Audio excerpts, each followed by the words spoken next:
Père, et du Fils, et du Saint-Esprit. Voilà, nous voici dans ce premier dimanche du temps de l'Avent. Et ce premier dimanche s'appelle le dimanche de l'appel. Il a résonné à travers les textes que nous venons d'entendre. Et nous sommes effectivement appelés. Nous sommes appelés à deux choses.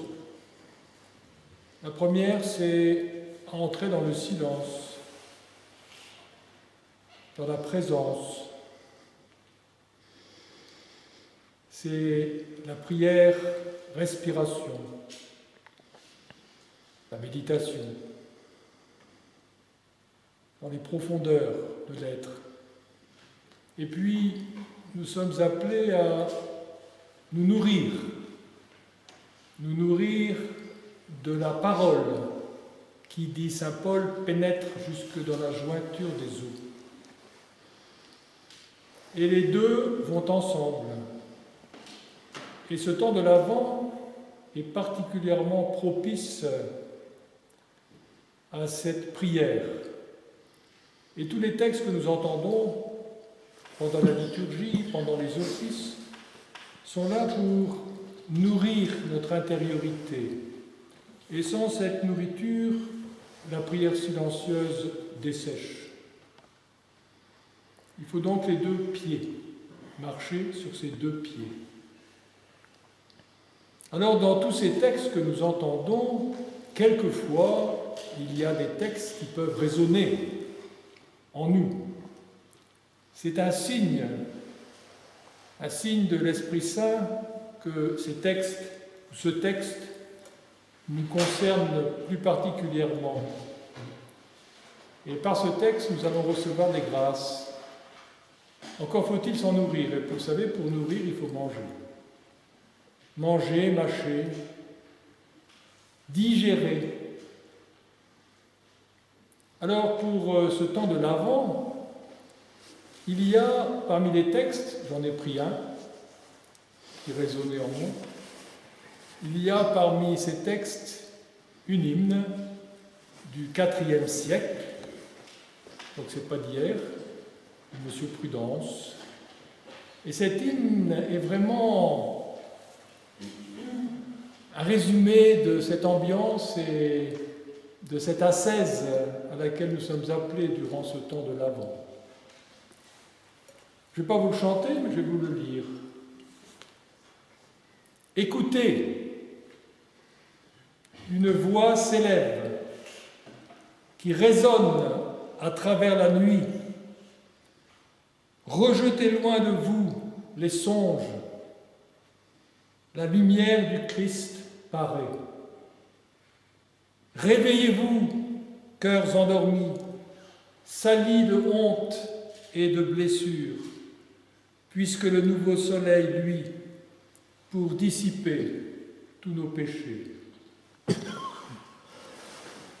Je ne sais pas si vous avez remarqué, mais ça commence par un verbe, écouter. C'est vraiment le premier commandement ou le premier conseil que l'on peut donner à tout pèlerin en chemin vers le Christ. Écoutez quoi ? Une voix. Une voix. Cette voix, elle s'élève et elle résonne, dit le texte, à travers la nuit, à travers la nuit, à travers les nuits de notre existence. Ces nuits qui, à l'image de ce temps de l'Avent et de ce temps cosmique, ces nuits qui grandissent, et cette descente que nous vivons tous dans les ténèbres, dans nos ténèbres. Mais au plus profond de ces ténèbres, donc, résonne une voix. Encore faut-il écouter. L'Avent, c'est donc un temps d'écoute.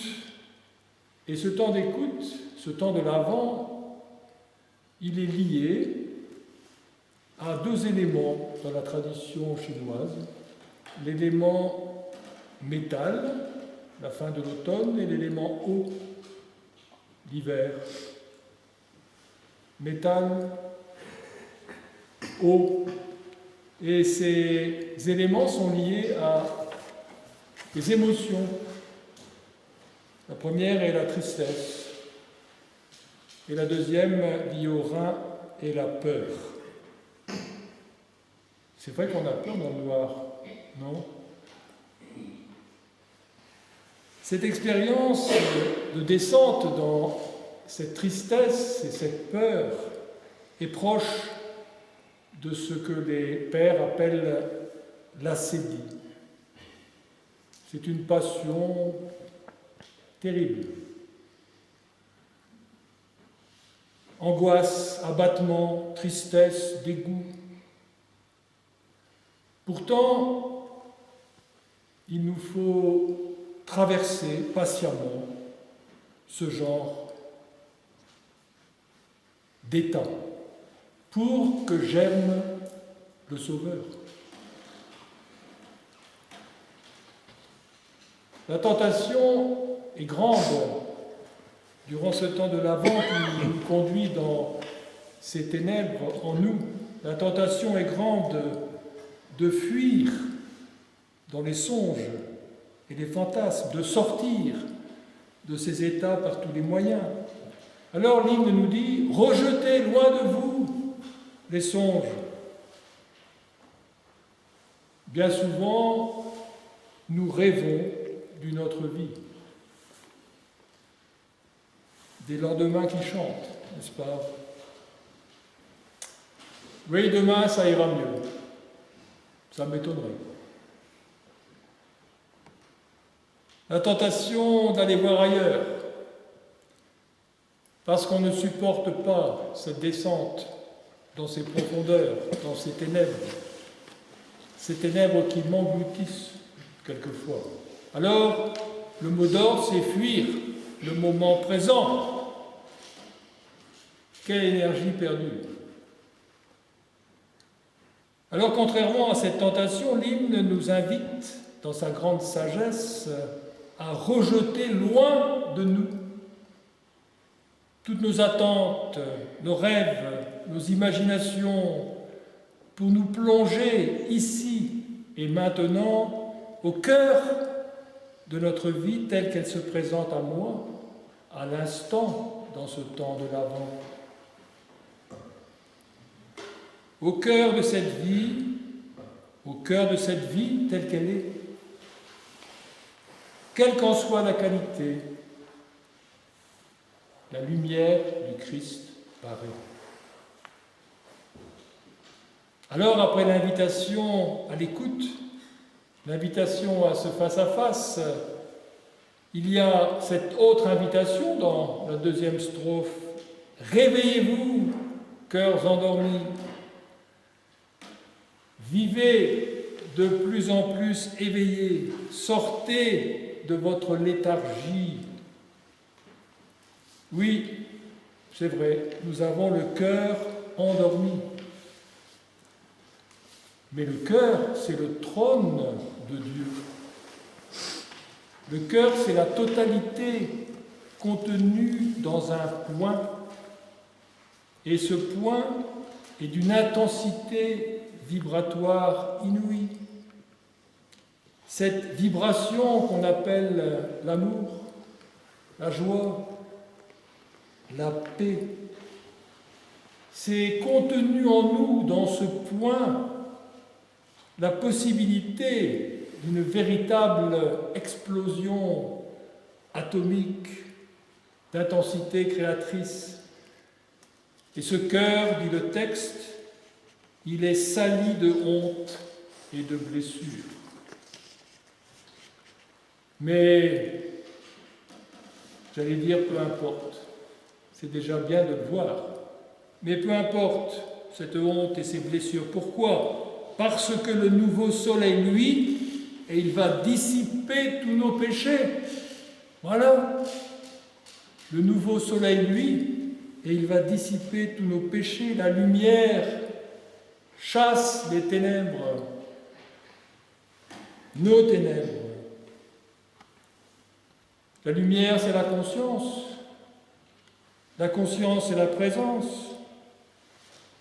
Que de tentations, quelquefois très nobles, de dispersion et d'évasion dans nos vies, même sur le plan spirituel d'ailleurs.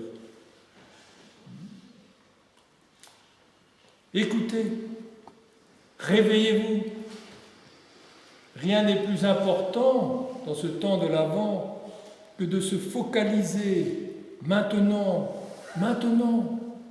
sur l'étoile du berger qui brille déjà dans nos cœurs. Scrutez les signes en nous de sa venue, car il vient. Le chemin vers la crèche est semé d'embûches, certes, d'érodes de toutes sortes. Alors, ce temps de grâce qui nous est donné, de pouvoir fixer notre regard vers lui seul. Alors peut-être que comme les rois mages, j'arriverai devant l'enfant le soir de Noël et ça se prosternera en moi. Et remarquez une chose, on en a parlé tout à l'heure avec Daniel dans la session, et on le retrouve. Le chemin que je reprendrai par la suite sera nouveau, car les rois mages repartirent, dit le texte, par un autre chemin que celui par lequel ils étaient venus. Alors, la vie nouvelle commence. Au Seigneur soit la gloire, la puissance et l'honneur dans tous les siècles des siècles.